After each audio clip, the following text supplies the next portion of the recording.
Invader.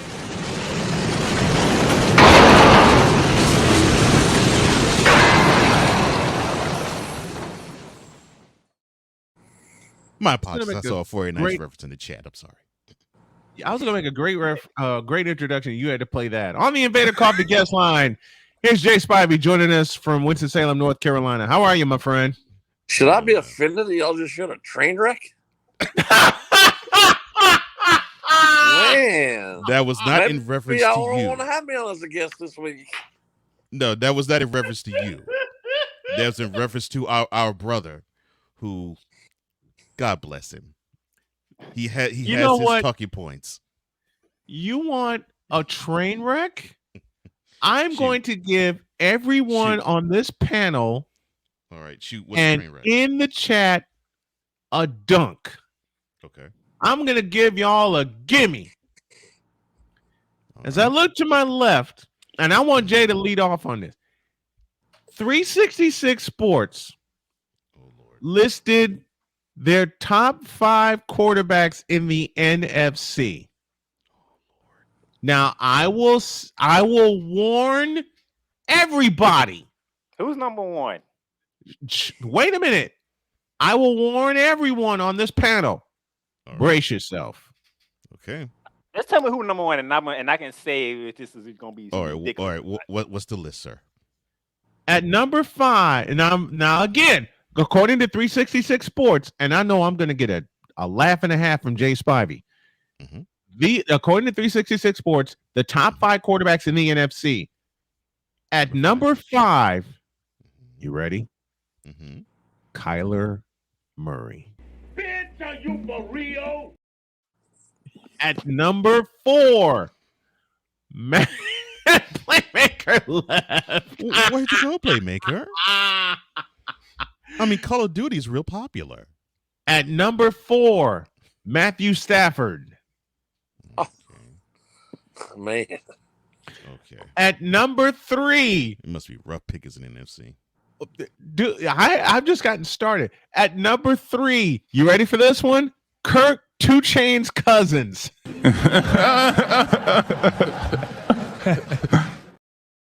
In the number 2 spot, Jalen Hurts. Oh my God. You don't know what I feel about that one. And in the number 1 spot, and this you is better not say his name. Do I have to? Do not say his name because I know where you're going. You better not say his name. I'm looking at a list on the monitor to my left. I didn't write this. Y'all know how I feel about who's in the number 1 spot. But I will you can't be serious. This you is better not say his name. So it's the guy. According to 366, the best quarterback in the National Football Conference is the guy that Cole wanted to speak on when I came on 2 weeks ago, and I decided not to do it. The Hall of Farmer.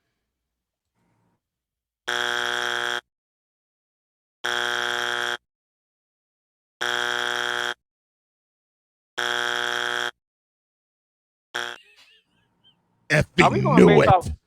And are we going based off what happened last season?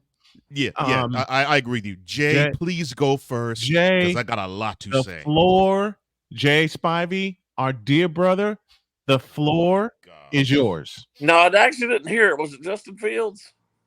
No. Dak Prescott.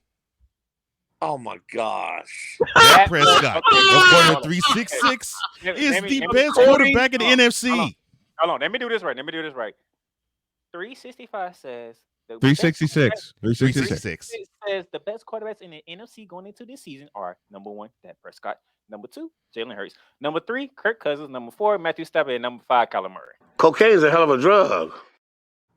Now, Jay, anybody who's watched any national sporting news the last since the season ended in January, obviously they didn't make the playoffs, so we don't know how they did. He had a horrible year last year. He threw so many interceptions. His reads were awful. He got pounded on 5. How on earth is he the number 1 quarterback in the NFC? Oh, there's a Is it because he plays for the overhyped Cowboys? Excuse me while I scratch my balls on that one. Is it because Jerry is his ruiner? Yeah, well, it's quite possible Gerald paid him off. Who knows? By the way, there's a statement. I'm about to read Gentlemen. this list. If I read this list before Cole, ain't gonna be nothing left for Cole to say. Boy, if this is the case, if this is truly the case, and that's anywhere close to being right, boy, the NFC is in deep trouble this season. There's a statement that accompanies this. Oh, whoa. Wait. There's a statement that actually justifies why Dak Prescott is the best quarterback in the NFC according to 366? There's a statement that accompanies this. Okay, I want to hear this. I'm not even sure he's the best quarterback in his own division. He's not, but I want to hear he's not. He's okay. Here's the statement. Open it. And it's a sorry division at that. Well, besides the Eagles, but still. Well, no, I'm not even talking about Jalen Hurts. Daniel Jones is probably better than he is. He is better than he is. He is better than Dak Prescott. Cole, open the quote for me, because y'all are going to get a kick out of this. Quote. The NFC is weak at quarterback. There's probably 6 to 7 AFC quarterbacks better than all of these guys. Yeah, easily. Close quote. Well, I really don't bristle at that. I sort of agree with that. Agree with that. And it's number one on that list is Patrick Mahomes. But they have Dak Prescott. Look, I'm going to throw this back. I'm going to throw this back to Jay because I'm going to eat my other sandwich here while Jay goes off. Dak Prescott, according to these fools, is the number one quarterback in the NFC. Not Jalen Hurts, not Brock Purdy, and I knew there was not even Daniel Jones, not even Justin Fields, not even Justin Fields, not even Jared Goff, not even Jared Goff, who damn near led the Lions to the playoffs. Yeah. And they got Kirk 2 Chainz Cousins on this list. Jay, take it, please. I don't mind Kirk Cousins being on there because it is the NFC. Kirk Cousins sucks. Jay, forget the quarterbacks. I mean, we all know that the centerpiece of any football team is the quarterback. If this is the case, how bad is the NFC going to be? Well, I'll look at it this way. It looks like it's going to be predicated on which offensive lines and defensive lines are going to dictate what does what in the NFC, not necessarily as much quarterback in that conference. That's what it sounds like to me. Well, again, I go back. Most of these are younger quarterbacks or even rookies. Right. I go back to what I said for years. The worst coach position at any level of football is quarterback. It's quarterback. It's just look at this horrible quarter. If that list is anywhere close to being accurate, come on. And you know it's not. It's not because. All right, Playmaker, go ahead. What's your thoughts, sir? First of all, why in the blue hell is Kyler Murray on this list? Call of Duty, baby. That's the best game known to man. And plus he can do those things without studying a playbook like Michael Vick. But he can go to Victoria's Secret. Who told this lie?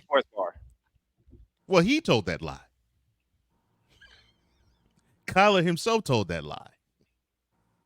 First of all, because remember, the Cardinals wanted to slide a clause in saying, "Okay, you get this money, but you had to crack that playbook and study it." Matthew Stafford is my quarterback, but I'm putting him at 5. Who? Matthew Stafford. He's going down to 5. Wow, a Rams fan actually putting Stafford down, not up. Wow. Jared Goff need to be in there. Jared Goff must be in there because if Despite it weren't for him, that Lions team would not have been sniffing the playoffs. Now, if they had throw a caveat in there and they went and they're talking about because somebody's come off an injury, which would be Brock Purdy would be on that list. Not to mention, who's the comeback player of the year? That would be Geno Smith. Who's he? I'm We kidding. said we're going based off of what happened last year. I'm totally kidding. I know you are. How about the new love of the NFL, the Lions, Jared Goff? He's better than some of these guys are. In fact, Playmaker just said that a minute ago. And I actually backdoored it and said, look, if it wasn't for him, the Lions wouldn't have sniffed the playoffs last year. I mean, they would. I mean, he's not the greatest quarterback in the world, but he's better than a lot of these guys are. Yeah. Were it not for Jared Goff, the last game in Green Bay would not have mattered. No. Right. So I already dropped Matthew Stafford. I added Jared Goff. I added the other two quarterbacks in my division. Look at the putrid. So look how Smith bad and the quarterback play okay. is in the South. NFC South. Oh my goodness. I mean, but you got Derek Carr and Baker Mayfield. Oh my gosh. And right now we don't know Baker's gonna start.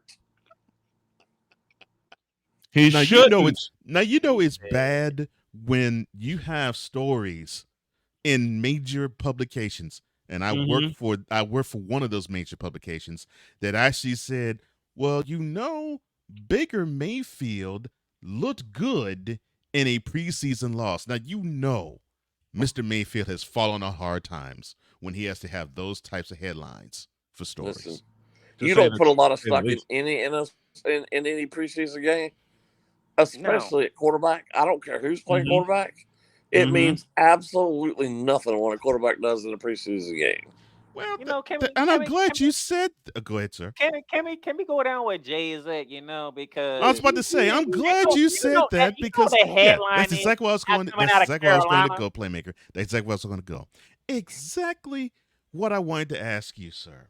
So apparently, it seems as though the savior of the Carolina Panthers, Cam Newton Jr., Bryce Young, struggled mightily against the Jets. It's not his fault. Not his fault. And that was the thing. The offensive line claimed that it was theirs. So how would you assess Bryce Young's first preseason, first NFL performance anywhere? Well, Snowman won't test. He and I texted on Saturday night, so I'll have to be honest here. I missed the entire game because I had to work Saturday night. However, I have dug into this and done some reading on the game. It sounded like he was literally running for his life. I can attest to it. He was running for his life.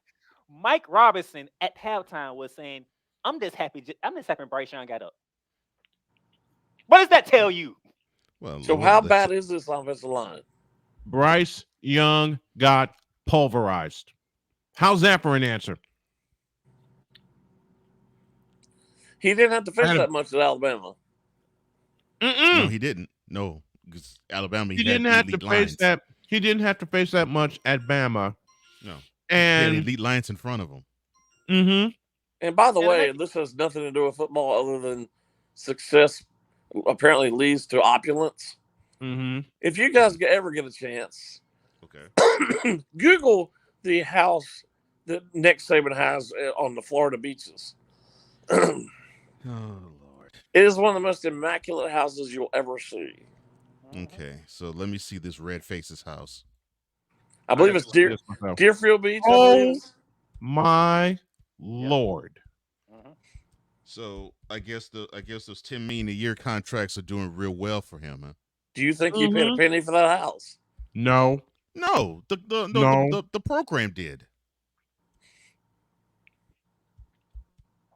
And it's his forever. And you. Oh yeah. And it's his forever. Playmaker, and I know the program paid for that. So, do you think that Bryce had any issues with his offensive line in his time at Alabama after looking at that house? Good God! Not no, but hell no. Oh, let's do this right. That's too easy. That's too easy. Let's do this right. Bishop. Woo! Hell no. To the no, no, no. Hell to the no. Hell to the no. To the no, no, no. Amen to that. I say again with this Nick Saban house, although it says that he bought it, that's a lie. Sure he did. That's Good a God. lie. Okay, Nick Saban bought this house. Y'all know my next 4 words. Who told this lie? Why the you lying? Why you always lying? Oh my God. Thank you. As a matter of fact. Yes, sir. Let's see. We got Bryce Young in Carolina.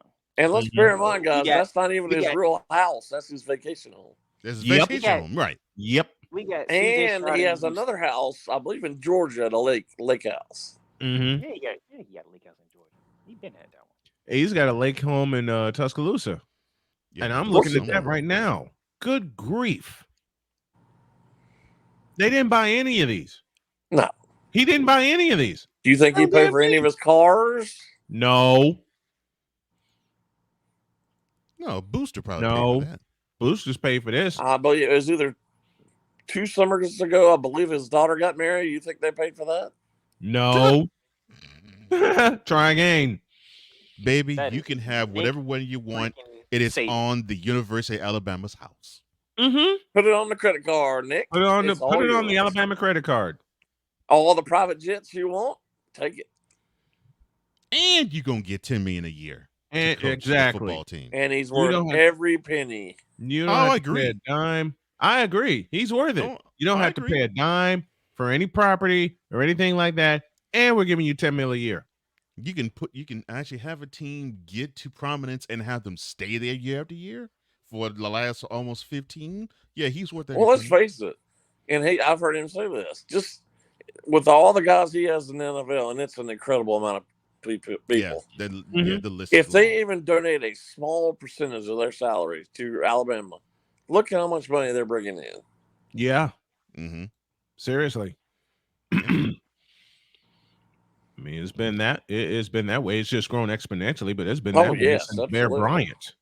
It's been that way since Bear Bryant. Mm-hmm. I'm gonna be a villain to Carolina Panther fans. Oh, I'm gonna be a villain. I'm gonna be one all season. Same here. I'm gonna say what I said earlier, and Snowman heard me say it. Carolina, start Andy Dalton. Say hell no. To the no, no, no. Hell to the no. Hell to the no. To the no, no, no. You ain't got a lick of sense, Cole Johnson. See, Cole want Bryce Young to die. Bryce Young is going to get obliterated before week 5. I'm start Andy Dalton. I'm sorry. My hand was guided by David Tepper. Well, I'm gonna go back to what I said earlier. What I said back in the spring when the draft happened. I have nothing against Bryce at all. Right. Nothing. Right. But next year's quarterback draft is way better than this past year's. Mm-hmm. It don't matter. Because wait. That quarterback will still be getting killed. Well, so they traded up with the Bears for no reason. Yep. And I want to address what every Bear fan who got a hold of me this past week. 129 yards, 2 touchdowns. And that's not the only set of numbers I want to obliterate. I want to obliterate the fact that all of these Bear fans that got a hold of me over the weekend were salivating. Can play quarterback. What you talking about? Not only that, week 1 of preseason. They were salivating over a 62-yard touchdown by DJ Moore. The thing is, this is all great, and yes, Justin Fields looked really good in a preseason game. Could you say that again, please, sir? I'm like, he looked stellar, and so did DJ Moore, and it was wonderful to see the Bears offense shine and sparkle in a preseason game. Yep. I mean, real quickly, come back to me when it's 4 weeks from now, and if he can pull the same crap then as they did Saturday, which I don't think they will, then come talk to me. I'm going to say what I told y'all 2 or 3 years ago. DJ Moore is a good NFL receiver, but he is not a number 1. He's not number 1. And he's certainly not an elite number 1. but the Bears are painting him. They're counting on it. Yeah. They're counting on him, and I don't know why. Listen, I'm going to say something that very few Carolina Panther fans have said. Jay Spivey being one when we first spoke of DJ Moore. In 3 words, he is undersized. Well, I mean, the other wide receiver that's lining up opposite him is Chase Claypool. That should tell you everything you need to know right there. And that tells you how Steelers did whatever they did do with them. So tells you how putrid the Bears offense has been over these 50 years or whatever it's been. You know, what have I said to you, Snowman? When you in the 100+ year history of your team can say Jim McMahon is the best quarterback your team's ever had, what does that say about your team? In a Super Bowl season that was marred with injury to said quarterback. Matter of fact, I have a stat that is going to blow everybody away. You know, the Bears are the only team without a 4,000 yard passer. And that's going to continue this year for sure. I'm not shocked. It most certainly is. I'm not shocked. Hey, real quick, Jay, got a question for you. And that question is? I'm waiting with bated breath.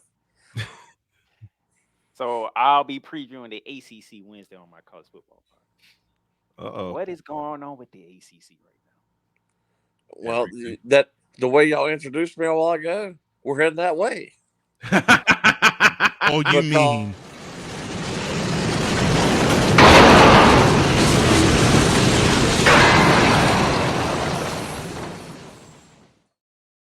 Yeah. It's not the train wreck that the Pac-12 is definitely, now that that conference is basically no more. Yeah, the Pac-12 is. If Florida State gets their way, and I'm assuming Clemson is not too far after that, then we got 5 other schools likely leaving as well: Carolina, NC State, Virginia Tech, and Miami. That would leave currently 15 non-football schools. Now that would make that 8, I guess it is. Well, the ACC is already in dire straits as it is. Yep. You already know where Carolina goes, Duke does. You're dead. Because they're the only. I mean, and what's going to happen is that people don't want to even think about this around here, especially. The Carolina Duke rivalry is over if that happens. Done. These conferences don't care about Duke and Wake Forest. Nobody cares. Nope. They don't. No, I'm not so sure about that because I think this is how it's going to roll. Wherever Carolina goes, Duke will go with them because I get the feeling. Not a chance. No way. Not a chance. Yes. Not in football. In football too, because we've seen Oregon and Washington go together. You would think that they would be Oregon State or Washington State that would go with them. None of these conferences are clamoring for Duke. But the big rival for Oregon has to be Washington. And you were seeing with Arizona going to the Big 12, you're seeing Utah and Arizona State following them. But the rival for Carolina football is State. It's not Duke. It's North Carolina State. And I'll put it this way: they'll argue for both of them to come. Not happening. Duke, that will Duke's happen. going to be left out in the cold. Duke and Wake Forest are going to be left out in the cold. No, Wake Forest definitely be left out in the cold. Duke won't be. Wake Forest is done for. Wake Forest would be left out in the cold. Duke won't be. Because to me, just with the schools itself, I mean, that is what they talk about. You've lived in state all your life, Jay. Just in the 2 years that I lived in the state, that's all they talk about all year long. And I'm like, don't you have anything else to do other than watch totally NASCAR? agree with you. Totally agree. I mean, they start talking about Carolina Duke the first day of the season. Thank you. Can we not at least get through November? Yeah. I'm like, you're all just like, what? It's just NASCAR and Carolina Duke. That's it. That's why I'm saying. You know what I said last year about the Final Four about how beating Duke was so important to them and couldn't care less about beating Kansas. And that to me is absurd. And that is precisely my point. Much so. Because to me, Carolina is a blue blood, even though yes, in football they don't carry as much weight as basketball. And yes, we all know that football carries more money than basketball, but basketball is carrying a little more money now. Mm-hmm. I think that is the argument that Carolina will throw at whatever conference they decide to go to. They'd say, you bring a lot of the fans fast basketball wise, and hey, our rival 8 miles to the 8 miles from us, they do pretty good job too. I mean, zero disrespect, but basketball and any other sport has nothing to do with any of this realignment. Nothing. Nothing. No. With Arizona, it did. Because they went to the Big 12 because of basketball. They didn't go to the Big 12 because of football. True. They also went for dollar signs. That's what I'm saying. Oh, yeah. The Pac-12 has no money. And that's exactly what I'm saying. Because the commissioner screwed it up so badly. Yeah, and that's exactly what I'm saying. There's money. There seems to be money to be made basketball-wise now. It's not quite on the level of football, but that to me tells me, wow, okay, so basketball can be a player. Maybe not as big of a player as football, but it's a player. Oh, yeah, especially with the Big 12 tournament for basketball. Right. We got to get out of here. Jay Spivey joining us as he does every single Monday. Thank you, Jay, so much. Great conversation as always. We'll do it again next week.